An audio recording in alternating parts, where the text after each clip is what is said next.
대한민국 서울 한국에 온 중국인 여성이 불만을 토로하고 있는데요. 한국에는 왜 이렇게 눈이 많이 오는 건데 이번 여행 망쳤어. 한국 날씨는 도대체 어떻게 된 거야? 날씨 예보 하나를 왜 못 맞추는 거야? 안녕하세요.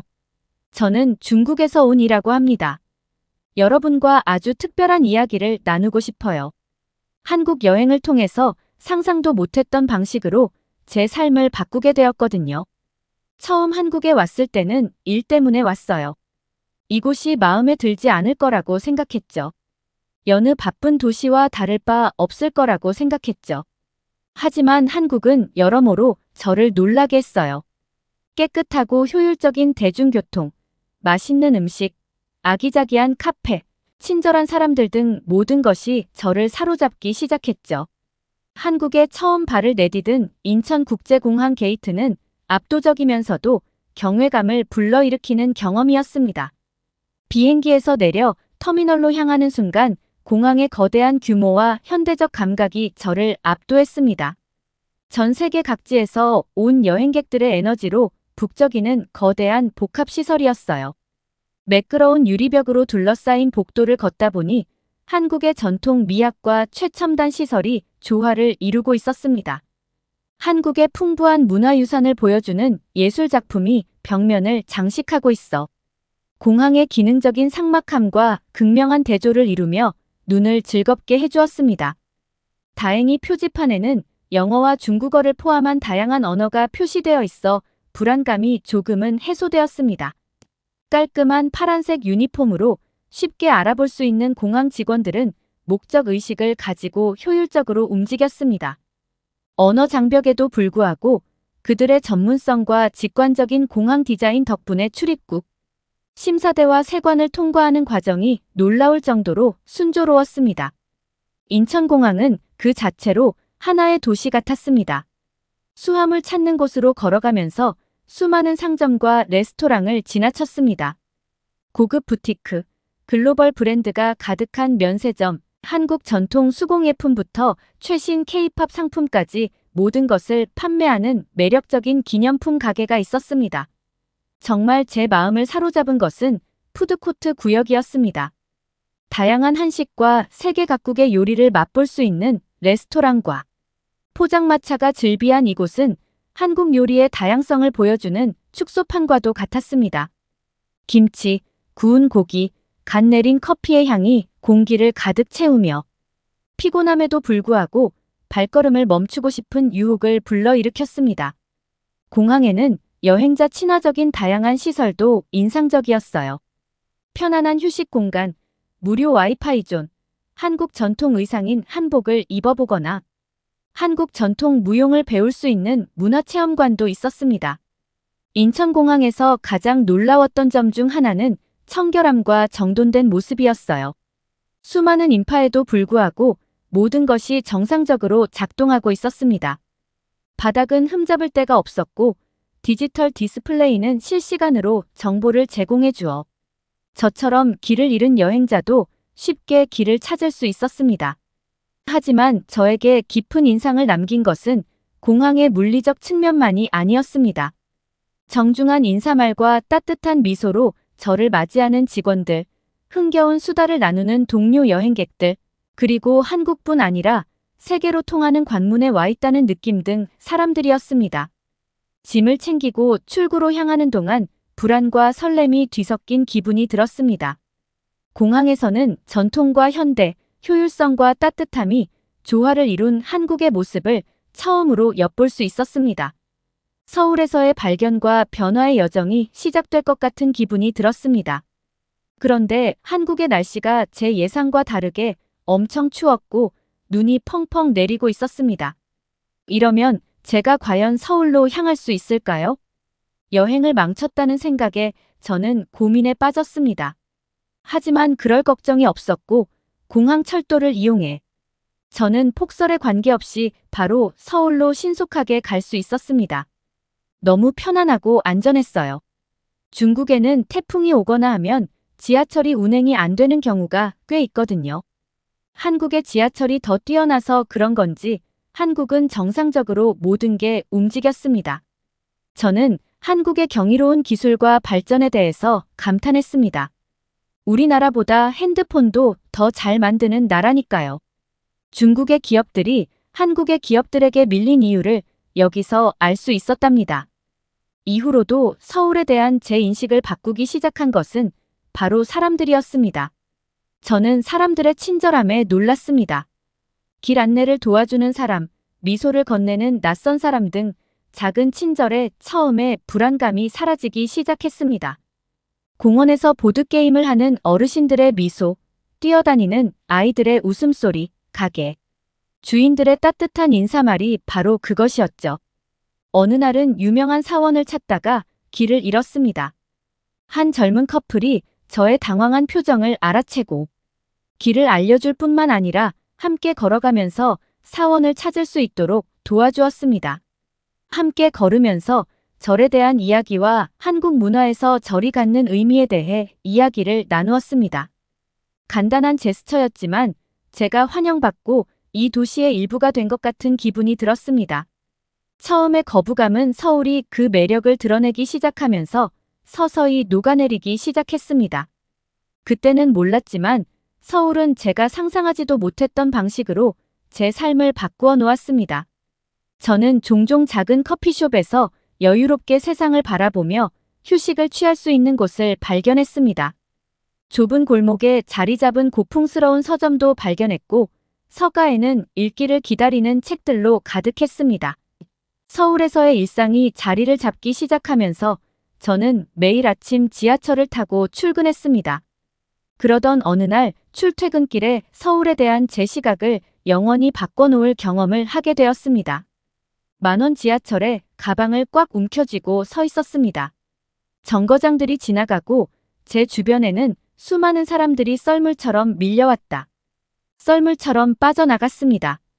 갑자기 한 역에서 가방이 가벼워지는 것을 느꼈습니다. 지갑이 사라진 것이었습니다. 공항이 밀려왔습니다. 낯선 사람들 속에서 무엇을 해야 할지, 누구에게 도움을 청해야 할지 몰랐어요. 그런데 놀라운 일이 일어났습니다. 제 고민을 눈치챈 한 젊은 여성이 역 안내센터로 저를 안내해 주었습니다. 그곳에서 제안된 한국어와 많은 제스처로 제 상황을 설명했습니다. 직원들은 믿을 수 없을 정도로 친절하고 인내심이 많았어요. 그들은 제 세부 정보를 받아 적고 뭐라도 찾으면 연락을 주겠다고 약속했습니다. 큰 기대를 하지 않았는데 놀랍게도 그날 오후에 전화가 왔습니다.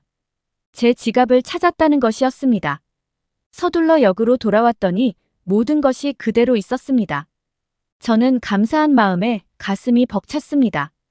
이 사건은 한국 사회에 뿌리 깊게 자리 잡은 정직과 책임감을 보여줬습니다. 제가 예상했던 비인간적인 허둥지둥과는 전혀 다른 모습이었죠. 그 후 며칠 동안 저는 모든 사람들의 도움에 대한 생각을 멈출 수 없었습니다. 서울을 새로운 시각으로 바라보게 되었습니다. 서울은 단순히 미로 같은 거리와 고층 빌딩이 아니라 사람들이 서로를 돌보는 공동체였습니다. 새롭게 알게 된 서울에 대한 감사한 마음으로 더욱 열정적으로 서울을 탐험하기 시작했습니다. 경복궁을 방문하고 북촌 한옥마을의 유서 깊은 거리를 거닐며 고건축과 현대건축이 조화를 이루는 모습에 감탄했습니다. 서울만의 독특한 매력에 빠져들기 시작했죠. 그러던 중 고풍스러운 작은 카페를 우연히 발견했습니다. 그곳이 제 안식처가 되었죠. 따뜻한 미소를 짓는 할머니 주인은 항상 서툰 영어로 저를 반겨주셨죠. 저는 간단한 대화를 나누며 위안을 얻었습니다. 이 카페에서 한국식 치즈 핫도그를 처음 먹어봤는데 맛의 조화가 일품이었고 그 맛은 제가 가장 좋아하는 음식이 되었습니다. 며칠이 지나고 몇 주가 지나자 처음의 거부감은 소속감으로 바뀌었습니다. 서울은 더 이상 경유지가 아니라 제 삶의 일부가 되어가고 있었습니다. 번화한 명동거리는 뮤직가들의 천국이었습니다. 지글거리는 고기, 매콤한 떡볶이, 달콤 언니떡과 고업빵의 향이 공기를 가득 채웠죠. 저는 새로운 맛을 음미하며 닥치는 대로 먹어봤어요. 바삭한 것과 쫀득한 치즈가 어우러진 치즈 핫도그는 제 단골 간식이 되었어요. 일주일에 몇 번씩 핫도그를 찾게 되었죠. 한국 음식은 맛뿐만 아니라 경험도 중요했습니다. 전통 한식당에서 마루에 안짜고기를 굽고 한국식 바비큐장에서 고기를 구워 먹고 반찬을 나눠 먹는 모든 것이 새롭고 흥미로웠습니다. 음식은 사람들과 소통할 수 있는 통로였고 식사를 통해 많은 친구들을 사귀었습니다. 진영이도 그런 친구 중 하나였습니다. 언어 교환 모임에서 만났어요. 진영이는 친절하고 인내심이 많아서 제가 한국어를 하는 동안 진영이의 중국어를 도와줬어요. 함께 밥을 먹고 웃으며 우정이 싹 텄습니다. 진영이는 가보지 못한 서울의 곳곳을 소개해줬었어요. 고풍스러운 서점, 미술관, 아늑한 찻집 등 숨은 보석 같은 장소들을 소개해줬죠. 진영이는 모든 것을 특별하게 느끼게 하는 능력이 있었어요. 우리의 유대감은 점점 더 강해졌고 저는 함께하는 시간이 기다려졌습니다.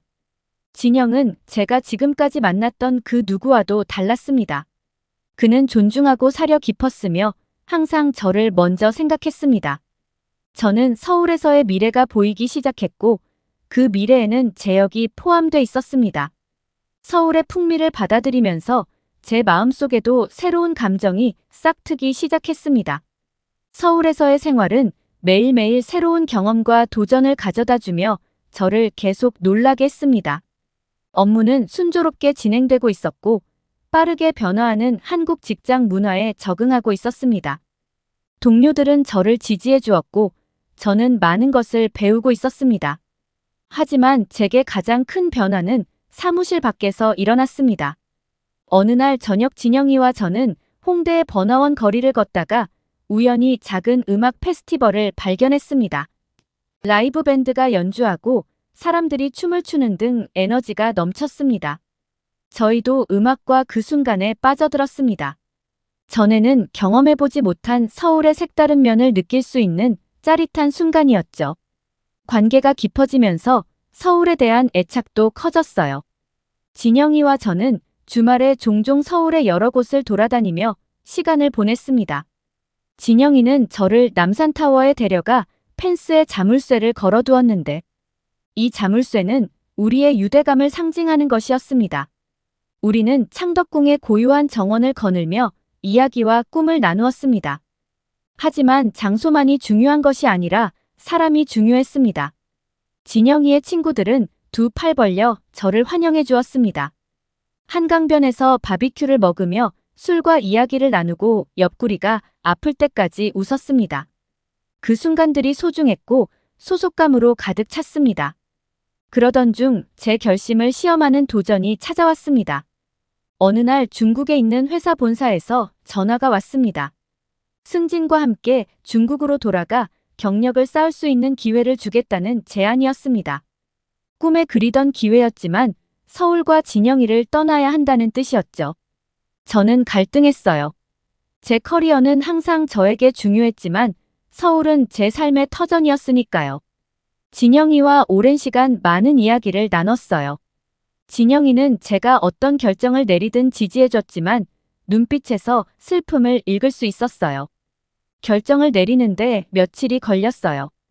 결국 저는 서울을 선택했습니다.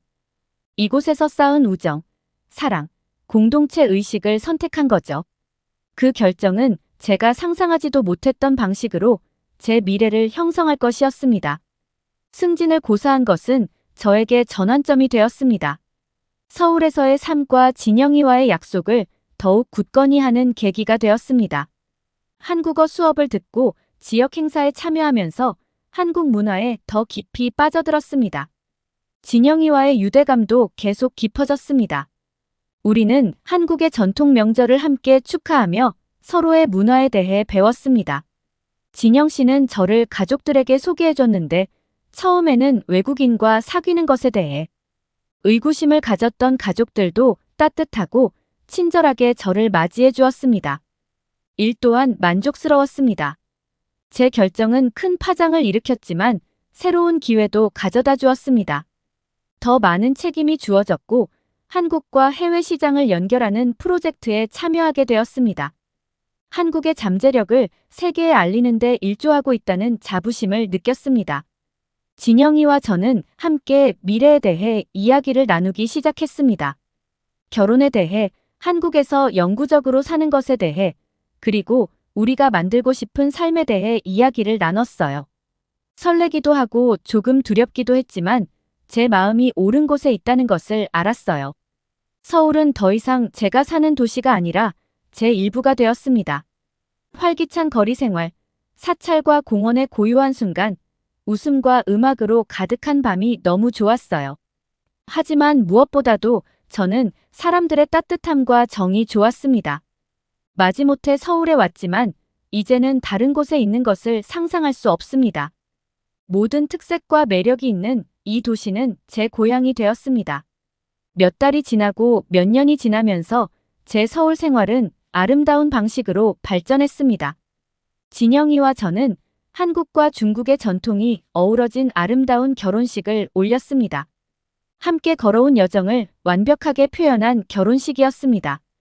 제 업무는 새로운 차원을 맞이했습니다. 한국과 다른 나라 간의 문화 교류를 촉진하는 직책을 맡게 되었죠. 고정관념을 깨고 한국의 진정한 정수를 세계에 보여주고 싶다는 열정이 있었죠. 진영이와 저는 한국의 아름다운 풍경과 유구한 역사를 탐험하며 전국을 여행했습니다.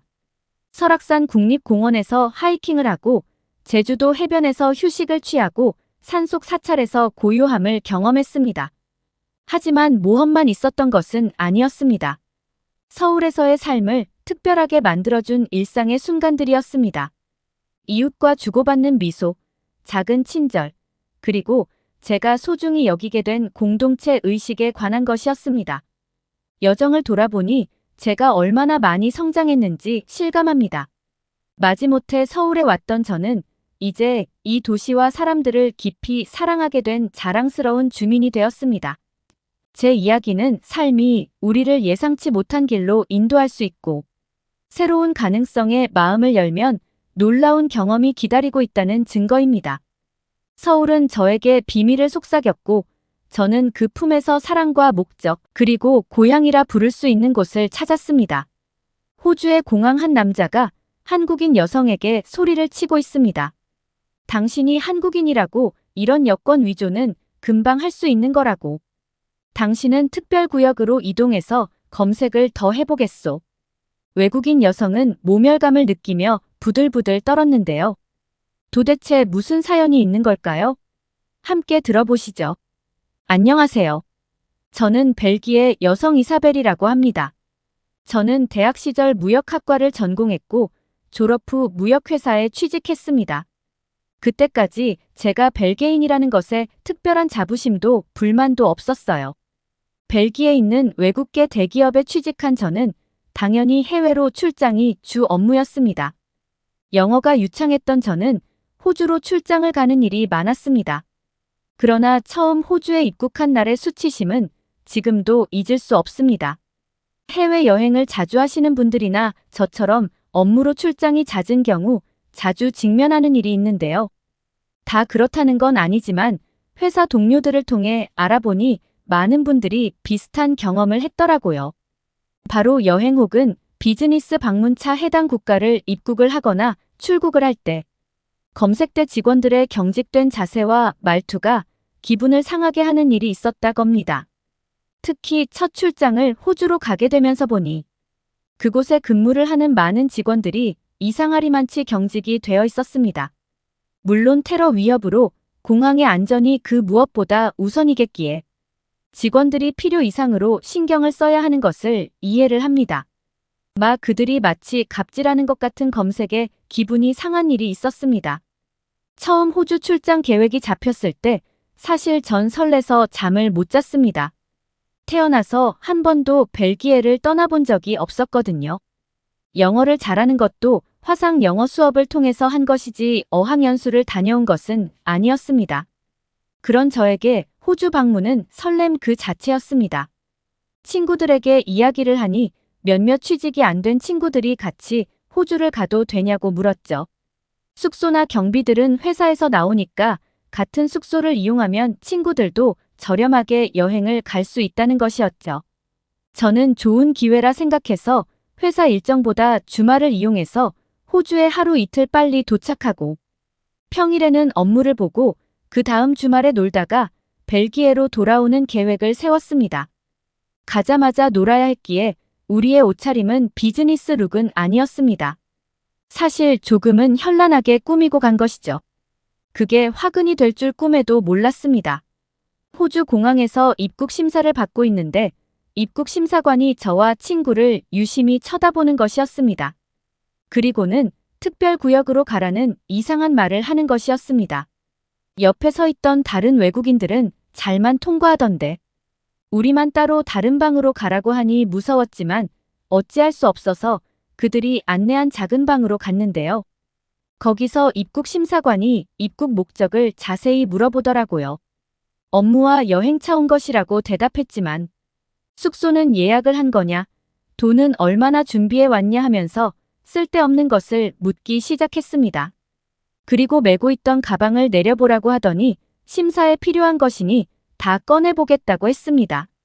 심지어 멋을 낸다고 머리를 한껏 부풀려 올린 친구 에나벨에게 머리를 풀어보라고 하는 것이었죠. 그러고는 곧 우리에게 몸수색도 해야 하니 팔과 다리를 벌리고 서라고 했습니다. 너무 당황스럽고 어이가 없었습니다. 왜 이러냐고 묻자 경직된 자세로 입국 심사라는 대답만 되풀이할 뿐이었습니다. 저와 친구들은 수치스럽게도 온몸을 더듬어대는 입국 심사를 당했습니다. 에나벨의 머리는 다 헝클어졌고 가방에 있던 핸드크림까지 모두 다 까발려져 버렸죠. 2시간 이상의 질문이 끝나고는 이제 가도 좋다는 대답을 들을 수 있었습니다. 가방과 옷을 주섬주섬 챙기면서 눈물이 나더라고요. 이렇게 가만히 있을 수 없다는 생각이 들어 저는 입국 심사관에게 가서 따졌습니다. 도대체 우리에게 왜 이런 심사를 한 거냐고 큰 소리를 쳤죠. 하지만 그건 치명적인 실수였습니다. 모르는 사람들이 즐비한 대기실에서 입국 심사관은 언성을 높이면서 몇 달 전 벨기에에서 온 아가씨 무리들이 현란한 옷과 짙은 화장을 하고 호주에 왔다. 그들은 최근 호주에서 창궐하는 성매매의 중심에 많이 개입되어 있었다면서 대뜸 우리를 보고 불법 입국이 의심되어 검색을 강화한 것뿐이다라고 큰 소리 치는 것이 아니겠어요. 에나벨의 머리가 부풀려진 건 거기서 무기가 나올지도 몰라서 확인해 본 것이라면서 에나벨의 머리를 대고 손가락질을 했죠. 저는 얼굴이 화끈거리고 부끄러워서 얼굴을 들지 못했습니다. 벨기에 사람들이 성매매의 중심에 있다는 소리가 사실도 아니었지만 어쨌든 그런 말을 들으니 씁쓸하기도 했고요. 입국 심사에서 몸도 마음도 지쳐버린 우리는 당일 일정을 모두 취소하고 호텔에서 쉬었습니다. 우리가 호주인이었으면 저들이 저렇게 나왔을까? 이건 인종차별보다 더 심한 국가차별 아닌가 하며 분노가 끓어올랐죠.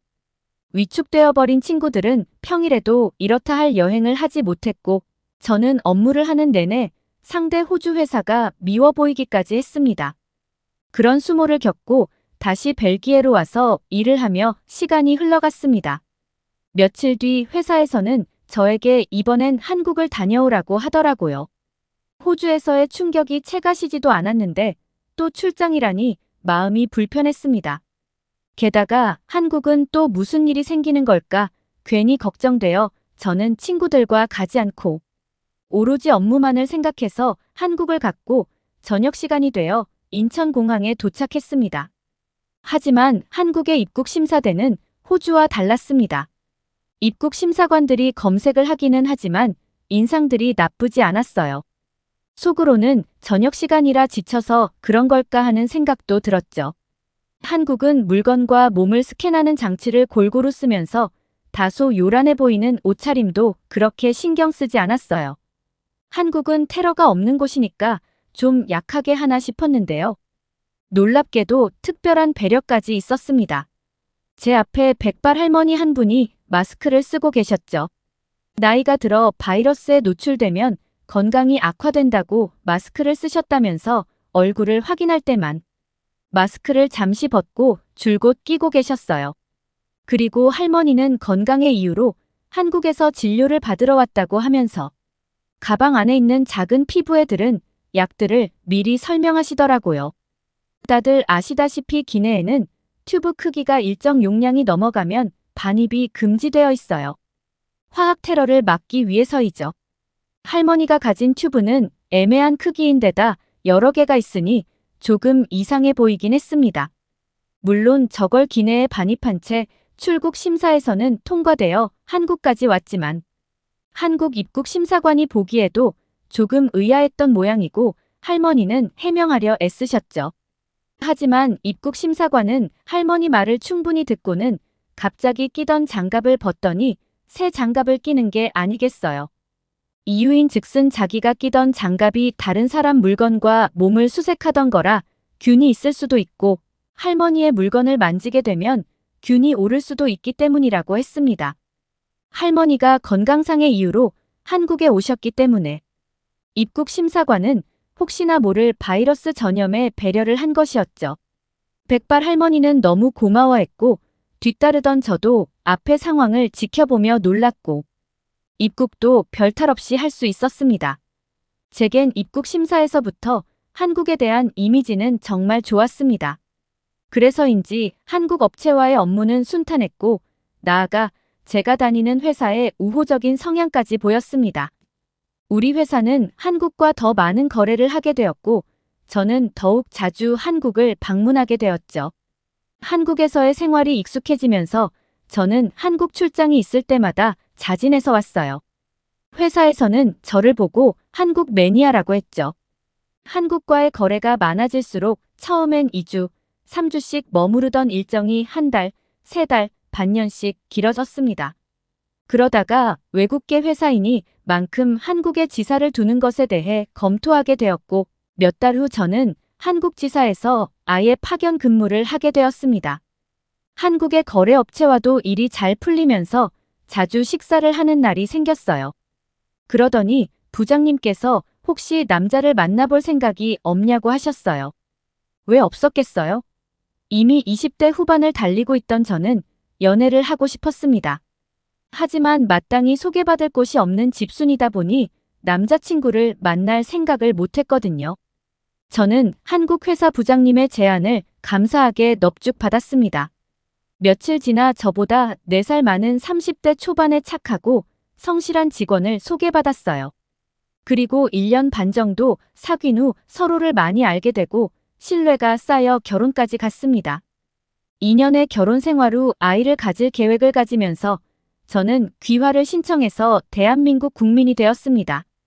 한국인 부부로 사는 것이 저에게도 아이에게도 더 좋을 거라고 생각했어요. 게다가 한국은 요즘 선진국으로 인정받기 시작하고 세계 문화를 주도하고 있는 문화 강국이다 보니 마다할 이유가 없었습니다. 저의 결혼은 다니던 회사에서도 반기는 눈치였죠. 한국 지사에 안정적으로 근무하는 사람이 생긴 거니까. 그러던 어느 날 회사에서 급한 연락이 왔습니다. 호주 업체를 담당하고 있는 호산나가 출산이 임박해 와서 출장이 어렵게 되었고 지금 현안이 되어 있는 일이 있기 때문에 호주에 종종 다녀와 봤던 저에게 호주 출장을 의뢰하게 된 것이죠. 호주 장기 출장이라는 것이 싫었지만 회사에 소속된 모인이 안 갈 수도 없는 노릇이었습니다. 때마침 남편도 바쁠 시즌이라 각자 일에 좀 더 매진하기로 하고 저는 혼자 호주를 가기로 했습니다. 호주 공항에 도착하여 입국 심사를 받으러 줄을 서는데 앞쪽을 보고 깜짝 놀랐습니다. 처음 호주에 갔을 때 나에게 모욕감을 주었던 그 입국 심사관이 앉아 있는 게 아니겠어요? 몇 년의 시간이 흘렀지만 저는 그를 단번에 알아볼 수 있었습니다. 그분은 여전히 권위적인 자세, 경직된 태도, 의심 가득한 눈초리로 심사를 하고 있었죠. 그때와 달리 단정한 복장을 한 저는 더 이상 그런 일이 생기지 않을 것이라 믿고 있었습니다. 그리고 그가 무시했던 벨기에 국적도 아니고 이젠 대한민국 국민이니까요. 제 차례가 오자 저는 당당하게 여권을 보여주었습니다. 입국 심사관은 저의 여권을 앞뒤로 살펴보고 신분 사항이 적혀 있는 쪽을 한참을 보았습니다. 그러더니 저를 위아래로 여러 번 훑어보는 것이 아니겠어요? 그 행동만으로도 저는 얼굴이 갑자기 빨개졌습니다. 예전에 기억이 나서요. 그런 제 모습이 그의 의심을 증폭시켰던 겁니다.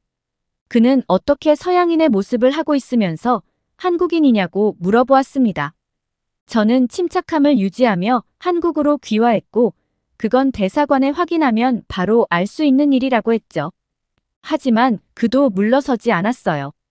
이 정도 여권의 위조나 변조는 쉬운 일이라며 특별구역으로 가서 대기하라고 하는 거 있죠. 저는 특별구역이란 말만 들어도 노이로제에 걸릴 것 같습니다. 너무 화가 나서 입국 심사관에게 소리쳤죠. 특별구역에 가 있겠다. 하지만 대사관에 확인한 결과 내가 한국인인 게 맞으면 나에게 공개 사과할 각오를 해라고 말이죠. 제가 좀 세게 나오자 그도 잠시 쭈뼛쭈뼛 하더라고요. 분이 가라앉지 않았고 그가 여권을 확인하고 오면 얼마나 쏘아붙일지만 생각하고 있었죠. 10분이 채 되지 않아 입국 심사관은 난감한 표정으로 저에게 다가왔습니다. 그리고 어쩔 줄 몰라 하면서 저에게 정중히 사과를 했습니다. 죄송합니다. 한국인인 줄 미처 몰랐습니다. 피부색과 이모급이 헤어 컬러로 봐서는 도저히 한국 사람으로 보기는 어려웠다고 하더라고요. 저는 귀여자들도 많은데 외모만으로 국적을 판단하는 것이 아니라고 그에게 강하게 말했습니다. 그는 테러 비상태세가 강화되다 보니 자신도 일주일에 한 번 이상은 심사를 철저히 하도록 교육을 받는 상황이고 특히 신분 세탁한 사람들의 일반적인 패턴도 귀화한 여권을 가지고 온다면서 그런 분위기상 자신도 예민해졌다고 하더라고요. 동시에 저에게 진심 어린 용서를 구했어요. 저도 입국 심사관의 말을 듣고 보니 그 상황도 알겠더라고요. 그래서 입국 심사관에겐 다음부터는 부드럽게 행동해줬으면 좋겠다고 말하고 나오긴 했습니다.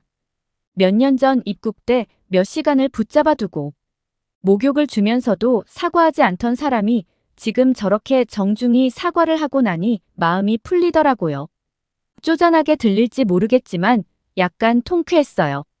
그렇게 저는 호주 출장을 잘 마무리하고 왔습니다. 잘 사는 나라의 국민은 대접이 다르구나 하며 한국으로 기여하길 잘했다고 생각이 들어요. 앞으로 한국이 지금처럼 계속 잘 사는 나라였으면 좋겠습니다. 여기 첫 해외여행을 떠나는 독일인 여학생이 있습니다. 다른 나라를 거쳐 한국에 도착한 여학생은 다리에 힘이 풀리고 그 자리에 주저앉는데요. 그런 그녀를 본 한국인은 멀리서 뛰어오기 시작합니다. 나는 이제 실망감만 남았어요. 도저히 내 상상과는 너무 다르다고요? 대체 무엇이 잘못되었던 걸까요? 그동안 여학생에게 어떤 사연이 있었던 것인지 함께 들어보겠습니다. 안녕하세요. 저는 26살의 독일인 앤선이라고 합니다. 제 인생의 전환점이 된 첫 해외여행에 대한 이야기를 들려드릴게요. 수년 동안 제 삶은 약학대학을 중심으로 돌아갔습니다. 실험실 시험 교과서가 제 활료를 가득 채웠습니다. 하지만 26번째 생일이 다가오면서 저는 졸업을 코앞에 두고 있었습니다. 그리고 저는 새로운 경험을 갈망했습니다. 그래서 저는 생일을 여행으로 장식하기로 결심했습니다. 그 생각은 설레면서도 두려웠습니다. 독일 밖으로 나가본 적이 없었거든요. 가장 멀리 간 여행은 독일의 한 변두리에서 열린 약학 컨퍼런스에 간 것이 전부였죠. 하지만 더 많은 것을 보고 싶고 더 많은 것을 경험하고 싶은 욕구가 있었습니다. 더 이상 무시할 수 없었죠. 식탁에 앉아 여행 책자와 든든한 노트북을 둘러싸고 있던 기억이 납니다. 저는 너무 깊은 곳에 빠지지 않으면서도 재밌는 추억을 만들 수 있는 여행지를 찾고 있었어요. 그때 제 가장 친한 친구인 엘사가 찾아왔어요. 엘사는 어디든 가본 적이 있는 친구예요. 항상 재미있는 여행 이야기를 들려주는 친구 중 한 명이죠. 일산의 도움이 필요해 저는 약간 부담스러워하며 말했습니다. 여행은 어디로 가야 할까? 그녀는 망설임도 없이 대답했습니다. 홍콩과 한국이 좋을 것 같아 그녀가 대답했습니다. 홍콩과 한국은 여행 초보자에게 안성맞춤이야. 홍콩과 한국은 영어를 꽤 잘하기 때문에 길을 잃을 염려도 없이 저는 호기심이 생기면서도 약간 망설여졌습니다. 아시아 너무 멀고 낯선 곳 같았거든요. 하지만 엘사는 설득력이 있었습니다. 그녀는 홍콩의 활기찬 거리와 다양한 음식에 대해 이야기한 후 한국에 대해서도 열정적으로 설명했습니다. 그녀는 북적이는 시장, 고요한 사찰, 친절한 현지인들에 대한 그림을 그렸습니다. 한국 문화, 역사, 음식에 대해 이야기하는 방식은 마치 완전히 새로운 세계를 묘사하는 것 같았어요. 그렇게 저는 결정을 내렸어요. 아시아로 홍콩과 한국으로 가기로요.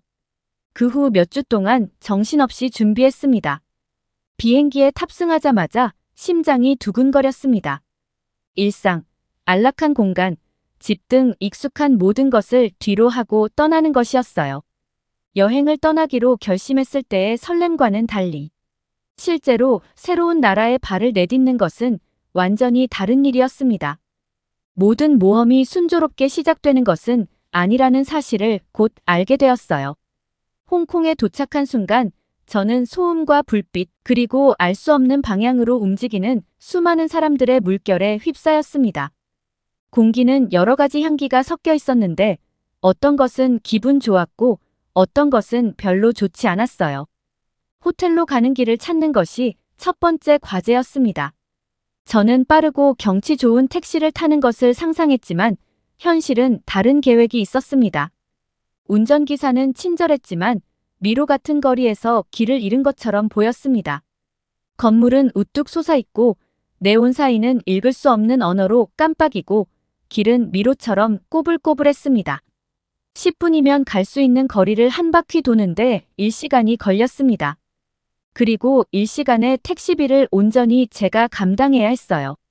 근사한 저녁 한 끼를 먹을 수 있는 비용이었어요. 마침내 긴 시간 끝에 호텔에 도착했습니다. 호텔을 보자마자 심장이 조금 내려앉았습니다. 온라인에서 본 사진과 전혀 달랐기 때문입니다. 루비는 비좁고 조명이 어두웠으며 원인을 알 수 없는 이상한 냄새가 났어요. 하지만 불평하기엔 너무 피곤했습니다. 그냥 쉬고 싶었어요. 제 방은 벽돌벽이 보이는 상자 같았어요.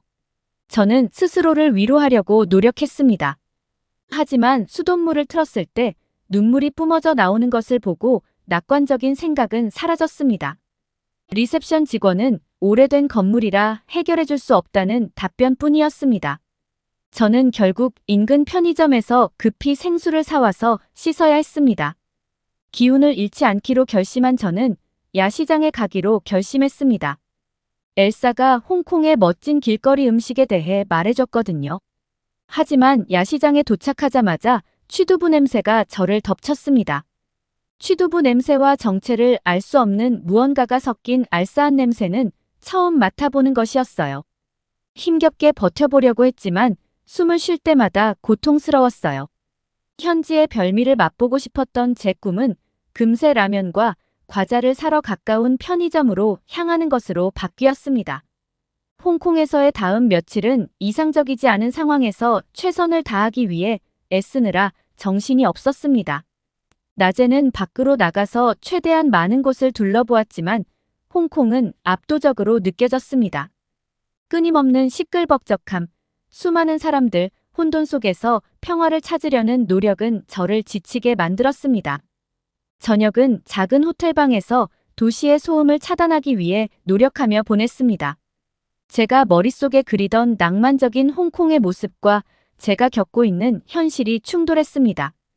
활기찬 거리와 친절한 사람들의 얼굴을 상상했지만 오히려 번잡함 속에서 길을 잃고 외로움을 느끼는 제 자신을 발견했습니다. 가장 긴 한 주를 보낸 후 저는 이제 그만 홍콩을 벗어나야겠다고 생각했습니다. 급하게 정해진 다음 일정은 일본이었고 좀 더 긍정적인 경험을 할 수 있기를 바랐습니다. 안도감과 실망감이 뒤섞인 채 홍콩을 떠났습니다. 활기차고 신나는 도시를 꿈꾸었지만 막상 도착한 홍콩은 저 같은 초행길. 여행자에게는 너무 강렬한 곳이었으니까요. 홍콩에서의 아쉬움을 뒤로하고 저는 일본으로 떠났습니다.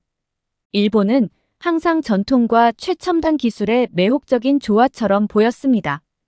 기대가 컸지만 곧 알게 되겠지만 기대와 현실은 상당히 다를 수 있다는 것을 알게 되었습니다.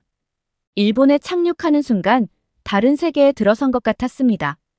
홍콩이 시끌벅적한 공항에 비해 일본 공항은 세련되고 효율적이었으며 믿을 수 없을 정도로 조용했습니다. 하지만 차분한 외관이 항상 쉬운 여정을 의미하는 것은 아니라는 것을 곧 알게 되었습니다. 처음 마주한 난관은 숙소 문제였어요. 여자치고는 키가 꽤 큰 저는 일본의 모든 호텔 객실이 제 키에 맞지 않는다는 것을 금방 깨달았습니다. 문틀에 머리를 여러 번 부딪혔더니 결국 머리 뒤쪽에 혹이 났어요. 그리고 생활비 문제도 있었습니다. 일본이 저렴하지 않을 거라는 건 알고 있었지만 높은 물가 탓에 저는 예산이 부족했고 일본은 그 예산을 빠르게 갈아먹고 있었어요. 저는 일본에 대해 고대 전통과 현대 생활이 자연스럽게 조화를 이루는 곳이라는 낭만적인 이미지를 가지고 있었습니다. 어느 정도는 사실이지만 여행자로서 그 현실을 살아가는 것은 또 다른 이야기였습니다. 언어 장벽은 큰 장애물이었습니다. 대부분의 사람들이 영어에 서툴렀습니다. 기차표를 샀거나 음식을 주문하는 것과 같은 간단한 일들도 흉내를 내고 추측하는 작은 도전이 되었습니다.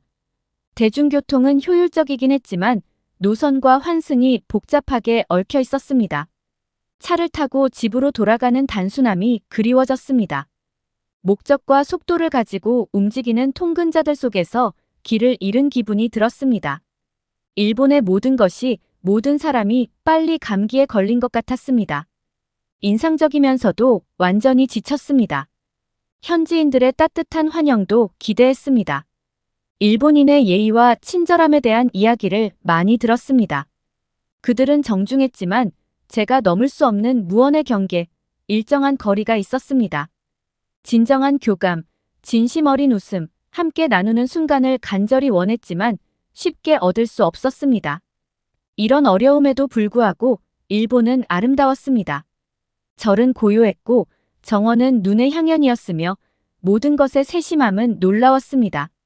하지만 이방인이 내부를 들여다보는 듯한 느낌을 떨칠 수 없었습니다. 아름다움과 문화에 둘러싸여 있었지만 그것을 만질 수 없었고 완전히 몰입할 수 없었습니다. 일본에서의 하루하루가 지나면서 저는 한국행 비행기를 기다리는 자신을 발견했습니다. 홍콩과 일본에서의 경험은 제 기대치를 낮췄습니다. 저는 영화나 이야기, 친구들의 이야기를 통해 아시아를 상상해 왔습니다. 하지만 실제로 그곳에 가서 거리를 걷고 기차를 타고 사람들과 소통하는 것은 완전히 다른 경험이었습니다. 도전적이고 때로는 좌절감을 주기도 했지만 동시에 엄청나게 풍요로운 경험이기도 했습니다. 그래서 한국으로 떠날 짐을 싸면서 걱정과 설렘이 뒤섞인 감정을 느꼈습니다. 저는 이미 세상에 대해 그리고 제 자신에 대해 많은 것을 배웠습니다. 서울에서 비행기를 내리는 순간 공기가 바뀌는 것을 느꼈습니다. 공항은 분주하면서도 질서정연했고 효율성과 따뜻함이 조화를 이루고 있었습니다. 사람들은 빠르게 움직이고 있었지만 일본에서 경험했던 급하고 비인격적인 태도는 아니었습니다. 환영하는 분위기가 느껴졌습니다. 공항 직원들에게 안녕하세요라는 한국말을 처음 사용한 것이 기억에 남습니다. 돌아오는 대답은 환한 미소와 따뜻한 안녕하세요였습니다. 아주 작은 교환이었지만 지금까지의 여행에서 느껴보지 못했던 인정받는다는 느낌을 받았습니다. 공항에서 호텔까지 가는 길은 의외로 순조로웠어요. 표지판은 모두 영어로 되어 있었고 주변 사람들은 길을 잃은 여행자를 기꺼이 도와주었습니다.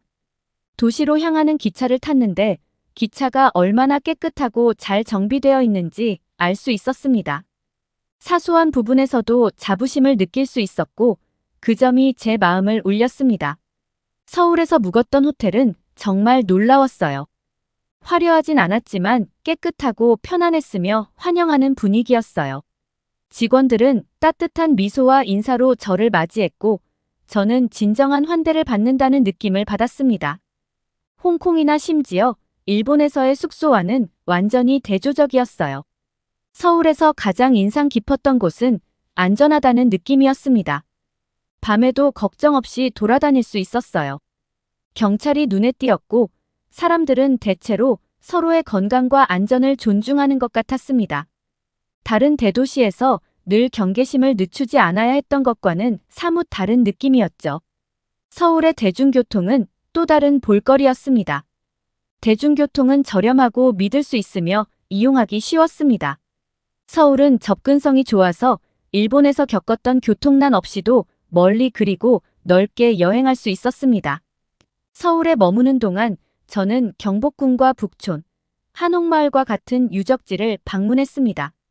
이곳은 단순한 관광지가 아니라 한국의 풍부한 역사와 문화를 엿볼 수 있는 곳이었어요.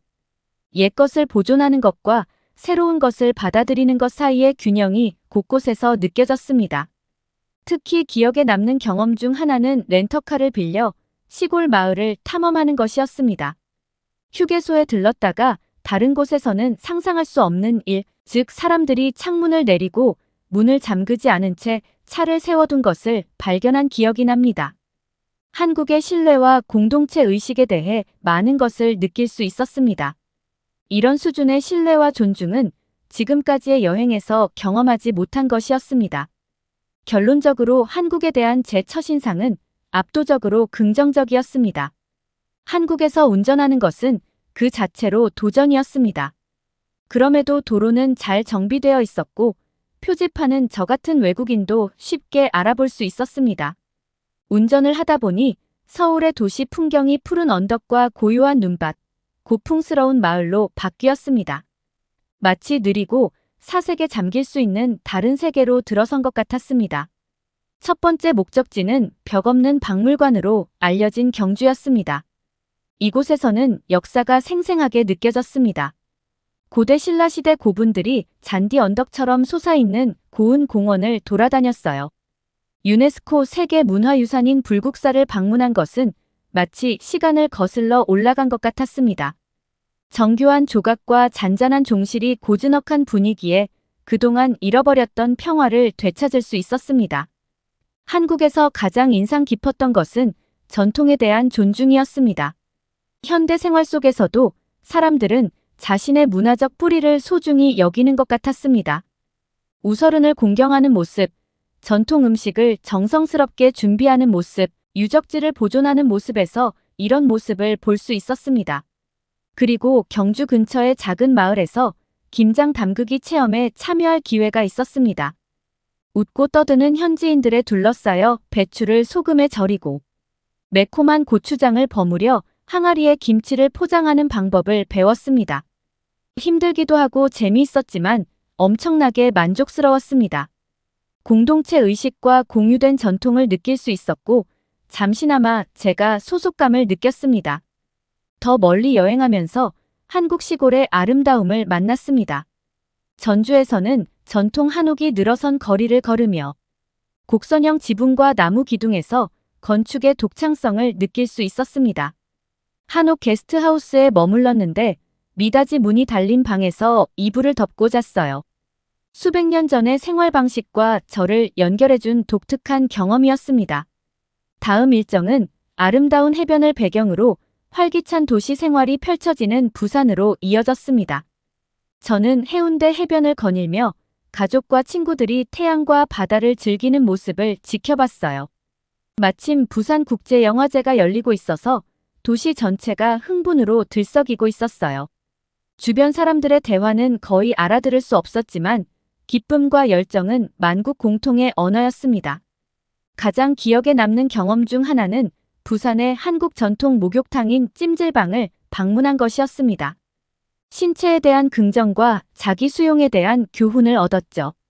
나이, 체형, 체격에 상관없이 다양한 사람들이 뜨거운 탕 안에서 휴식을 취하고 있었는데 서양에서 흔히 볼 수 있는 자의식으로부터 자유로웠죠. 상쾌하고 자유로웠습니다. 한국 여행 내내 저는 사소한 것들이 큰 차이를 만든다는 사실을 깨달았습니다. 길을 잃은 여행자를 돕기 위해 발벗고 나선 낯선 사람들의 친절함, 공공장소를 세심하게 관리해주는 세심한 배려, 그리고 자유롭게 여행할 수 있는 안정감 말입니다. 한국 여행을 계속하면서 저는 단순히 새로운 나라를 발견하는 것이 아니라 제 자신의 새로운 면모를 발견하고 있다는 것을 깨달았습니다. 저는 좀 더 현재에 집중하고 평범한 일상에서 아름다움을 발견하고 언어의 장벽에도 불구하고 사람들과 소통하는 법을 배웠습니다. 인천공항에 앉아 독일로 돌아가는 비행기를 기다리던 때가 기억납니다. 저마다 자신의 이야기에 몰두하며 분주하게 움직이는 사람들을 보며 깊은 감사함을 느꼈습니다. 한국은 저를 두 팔 벌려 환영해줬고 저는 그 과정에서 많은 것을 배웠습니다. 제가 배운 교훈은 정말 많았습니다. 한국 문화에 깊이 뿌리내린 가치인 공동체와 존중의 중요성에 대해 배웠습니다. 사람들이 서로 소통하는 방식, 공공장소를 아끼는 모습, 우서름과 전통을 존중하는 모습에서 이러한 가치를 확인할 수 있었습니다. 이러한 공동체 의식은 외국인인 저에게까지 이어져 언어와 문화의 장벽에도 불구하고 서로 연결되어 있다는 느낌을 받았습니다. 또한 단순함 속에 아름다움과 조용한 순간이 주는 풍요로움에 감사하는 법을 배웠습니다. 동해의 일출을 보거나 고즈넉한 사찰 정원을 거닐거나 작은 동네 식당에서 조용히 식사를 즐기는 등 한국에서의 바쁜 일상에서 간과할 수 있었던 순간들에서 기쁨을 발견했습니다. 전통과 현대가 조화를 이룬 한국의 모습은 또 다른 즐거움이었습니다. 저는 유적지를 경건하게 보존하면서도 현대 기술과 혁신을 똑같이 열정적으로 받아들이는 모습에 매료되었습니다. 진보를 위해 과거를 버릴 필요는 없으며 두 가지가 아름답고 공생적인 관계로 공존할 수 있다는 것을 깨달았습니다. 개인적으로도 저는 고국을 떠나본 적도 없고 소심하고 미지의 세계에 발을 내딛는 것에 대해 확신이 없던 사람으로 이 여행을 시작했습니다. 하지만 한국을 탐험하면서 저도 몰랐던 제 자신의 모습을 발견했습니다. 그리고 세상과 수많은 문화에 대한 깊은 호기심을 발견했습니다. 여행의 매력에 푹 빠진 저는 이제 돌아갈 수 없었습니다. 하지만 그보다 더 중요한 것은 제가 상상할 수 없는 방식으로 성장했다는 것이었습니다.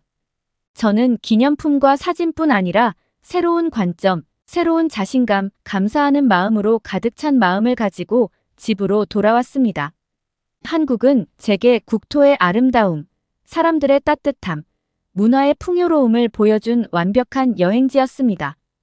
또한 제 안의 발견과 포용을 기다리는 부분을 비춰주는 거울이기도 했습니다.